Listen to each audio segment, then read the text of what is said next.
இறைவன் மனிதனுக்கு சொன்னது கீதை, மனிதன் இறைவனுக்கு சொன்னது திருவாசகம், மனிதன் மனிதனுக்கு சொன்னது திருக்குறள். கேடில் விழுச்செல்வம் கல்வியொருவர்க்கு மாடல்ல மற்றையவை என்னும் வள்ளுவர் வாக்கிற்கிணங்க ஏழை எளிய மக்களையும் குழந்தைகளையும் பள்ளிக்கு வரவழைத்தவர் பெருந்தலைவர் காமராஜர். ஆம், ஜூலை 15 காமராஜர் பிறந்த நாளன்று கல்வி வளர்ச்சி நாளாக நாம் அனைவரும் கொண்டாடப்பட்டு வருகிறோம்.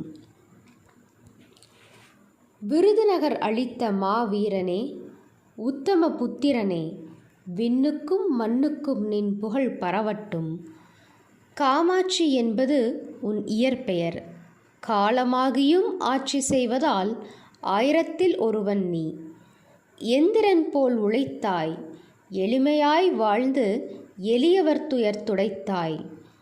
அறிவுக்கண் வழங்கிய அழகிய தமிழ்மகனே, ஆதவன் போல் இருள் நீக்கிய அண்ணாமலையே, படிக்காதவரே, உனக்கு எதற்கு புத்தகம்?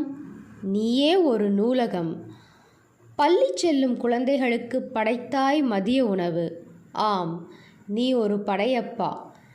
தன்னகரில்லா தலைவனாம் தமிழகத்தின் காவலனாம் சத்தியமூர்த்தியின் ஜோடியாம் சர்வமும் ஆனாய் நீ. 2 பிரதமர்களை உருவாக்கிய தளபதியே, உன்னைப்போல் ஒருவன் விண்ணை தாண்டி வருவாரோ? புத்தாண்டு தினத்தன்று பொறுப்பேற்றாய், புதிய கீதை தமிழகத்திற்கு படைத்தாய்.